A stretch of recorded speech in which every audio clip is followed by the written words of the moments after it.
बच्चों हम कक्षा 6 की गणित पाठ्य पुस्तक का अध्ययन कर रहे हैं और हमारा चैप्टर चल रहा है बच्चों अध्याय 11। क्या नाम है बच्चों इसका? बीज गणित। बच्चों हमने इसके 7 भाग पूरे कर लिए हैं और पिछले भाग में हमने अंक गणित के नियम पढ़े थे।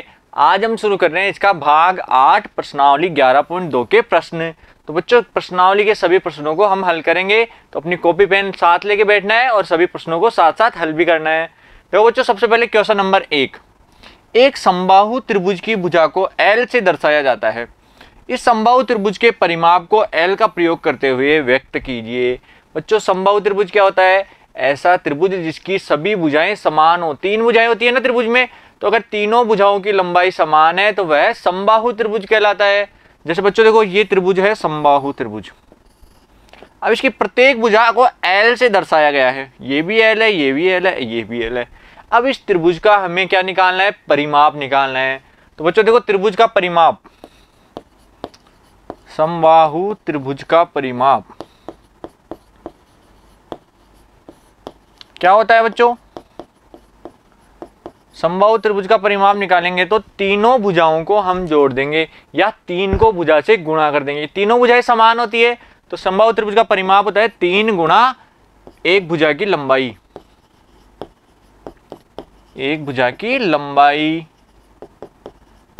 अब बच्चों एक भुजा की लंबाई कितनी दी हुई है? L के बराबर। तो त्रिभुज की भुजा कितनी है बच्चों? L के बराबर। तो 3 गुणा एक भुजा की लंबाई करना है तो 3 को किससे गुणा करेंगे? L से। तो हम लिखेंगे समबाहु त्रिभुज का परिमाप, समबाहु त्रिभुज का परिमाप कितना हो जाएगा बच्चों? समबाहु त्रिभुज का परिमाप हो जाएगा 3 गुणा L। ये आ जाएगा 3L के बराबर। यही हमारा आंसर हो गया। तो बच्चों हमने समबाहु त्रिभुज के परिमाप को L के पदों में व्यक्त कर दिया है। कितना? 3L। जहां L क्या है? L है समबाहु त्रिभुज की भुजा की लंबाई। ठीक है बच्चों, समझ में आ गया सभी के? उतार लो ये क्वेश्चन अपनी कॉपी में, अपनी नोटबुक में ये क्वेश्चन उतार लेना। ठीक है, समझ गए सभी क्वेश्चन नंबर 1। अब देखो आगे क्वेश्चन नंबर 2। क्वेश्चन नंबर 2 क्या है? एक समषटभुज की एक भुजा को L से व्यक्त किया गया है। देखो बच्चों एक समषटभुज दिया गया है, इसकी प्रत्येक भुजा कितनी है? L के बराबर। सभी भुजाएं समान है इसलिए सभी L के बराबर हो जाएगी। L का प्रयोग करते हुए इस षटभुज के परिमाप को व्यक्त कीजिए। एक समषटभुज की सभी 6 भुजाएं बराबर होती है और सभी कोण भी बराबर होते हैं, ये हमें बताया गया है। हमें इसका परिमाप ज्ञात करना है। तो बच्चों सबसे पहले तो देखो समषटभुज का परिमाप। समषटभुज की पहले तो भुजा कितनी दी हुई है? समषटभुज की भुजा है हमारे पास L। अब समषटभुज का परिमाप कैसे निकालते हैं? तो समषटभुज के परिमाप का सूत्र होता है, समषटभुज का परिमाप। तो बच्चों सभी भुजाएं समान है तो परिमाप आ जाएगा 6 गुणा भुजा। 6 को भुजा से गुणा कर देंगे तो इससे समषटभुज का परिमाप आ जाएगा। अब हमें पता है समषटभुज की भुजा L के बराबर है तो 6 को L से गुणा कर देंगे तो 6 गुणा L। तो बच्चों आंसर क्या आ गया? 6L। ये आ गया परिमाप। परिमाप कितना आ गया? 6L के बराबर और यही हमारा आंसर हो जाएगा। ठीक है बच्चों, समझ में आ गया सभी के? उतार लो इसको अपनी कॉपी के अंदर। हमें प्रत्येक भुजा की लंबाई L दी हुई है तो परिमाप निकालना है। तो परिमाप होता है 6 गुणा भुजा, तो 6 को भुजा से गुणा किया तो 6L हमारा आंसर आ गया। अब उतार लो इसको अपनी कॉपी में। बच्चों क्वेश्चन नंबर 2 तक सबकी समझ में आ गया। अब आगे देखो क्वेश्चन नंबर 3। क्वेश्चन नंबर 3 क्या है कि घन एक त्रिविमीय आकृति है। जैसा कि आकृति में दिखाया गया है इसके 6 फलक होते हैं और ये सभी सर्वसम वर्ग होते हैं। घन कैसा होता है बच्चों? जो हम पासा होता है ना, पासा जिस पर 1 से 6 तक के अंक बने होते हैं, वो आकृति घन की आकृति होती है। उस पर कितने फलक होते हैं? 6 फलक होते हैं जिनके ऊपर 1 से 6 तक की गिनती लिखी होती है। तो उस प्रकार की सभी आकृतियां घन कहलाती है। तो बच्चों घन के एक किनारे की लंबाई L दी जाती है तो घन के किनारों की कुल लंबाई के लिए सूत्र ज्ञात कीजिए। घन की एक किनारे की लंबाई, ये किनारे हैं बच्चों, देखो 1, ये 2, ये सभी क्या है? किनारे हैं। तो एक किनारे की लंबाई L है तो सभी किनारों की लंबाई कितनी हो जाएगी? तो बच्चों सबसे पहले तो देखो घन में कुल किनारे कितने होते हैं? घन के एक किनारे की लंबाई, किनारे की लंबाई कितनी है बच्चों, एल, और सभी लंबाइयां समान होती है तो सभी एल है। अब कुल किनारे कितने हैं ये ढूंढना है हमें, तो कुल किनारे देखो, गिनना सभी, 1 2 3 4, 4 तो ऊपर हो गए, ठीक है बच्चों, 4 ऊपर हो गए, 4 देखो ये नीचे सीधी खड़ी लाइनें है ना, 4 ये हो गई, 4 और 4 8, और ये नीचे के जो वर्ग बन रहा है उसकी 4 लाइनें, तो 8 और 4 12, तो एक घन के अंदर कुल 12 किनारे होते हैं। तो हम लिखेंगे घन में किनारों की संख्या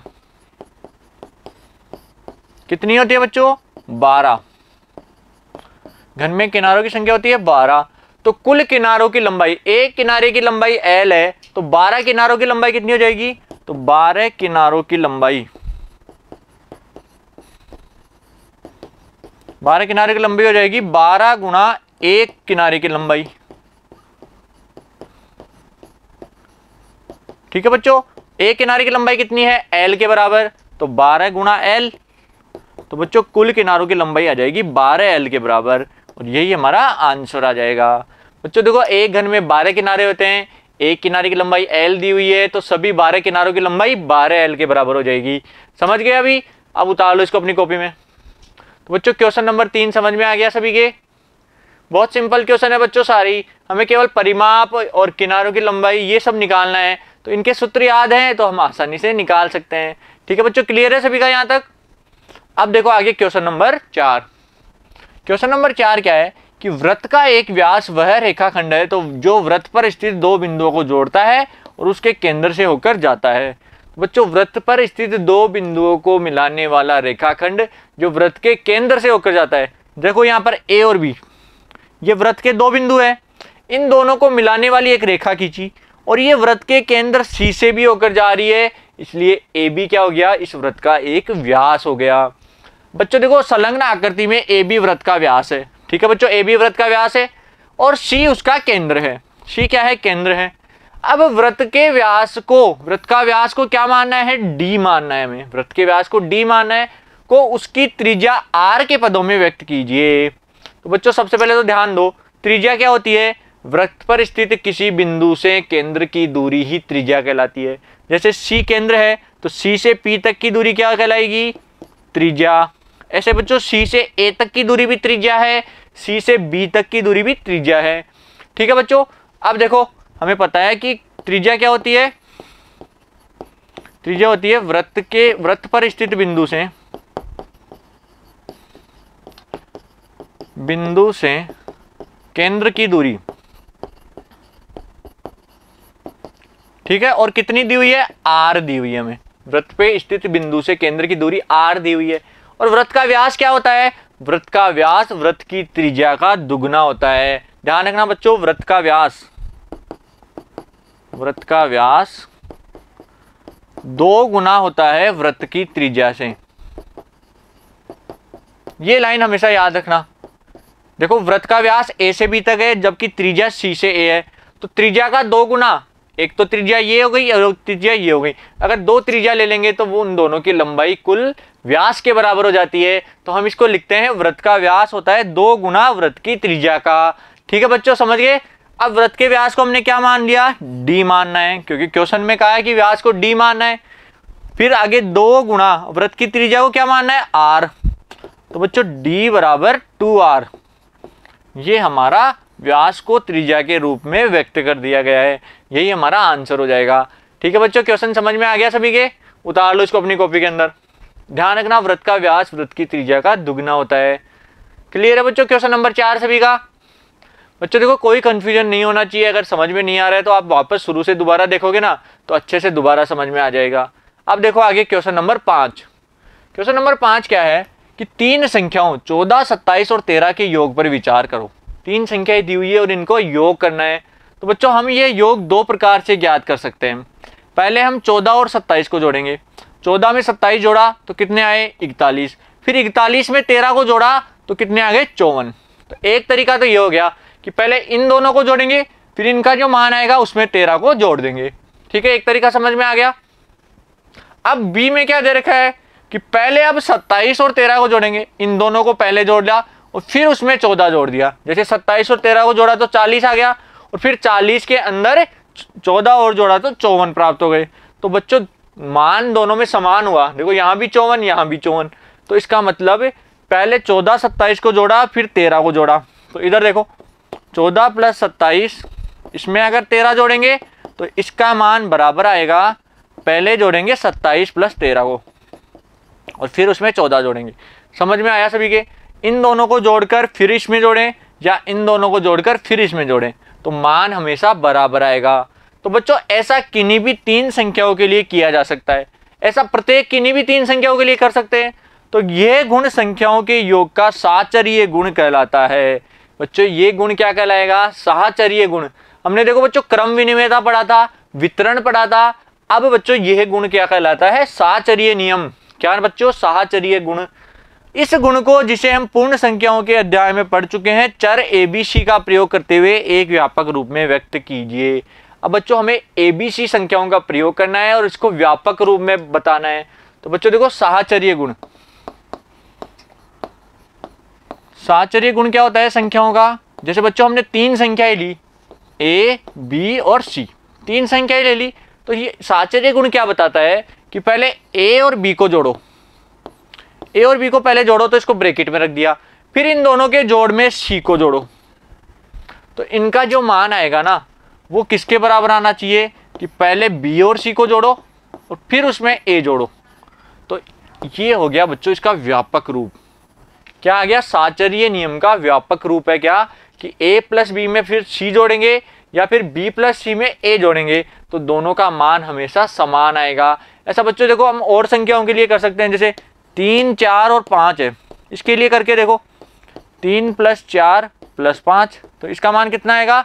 3 में 4 जोड़ा 7 + 5 कितने आए? 12।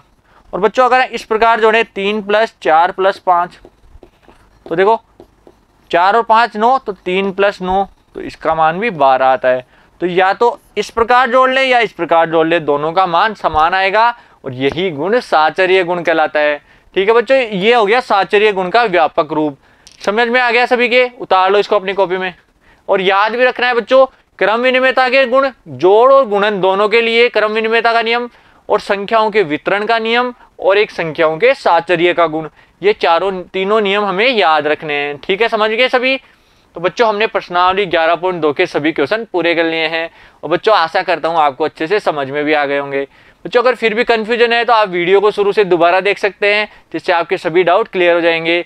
अब नेक्स्ट पार्ट में बच्चों हम शुरू करेंगे प्रश्नावली के उदाहरण। Thank you.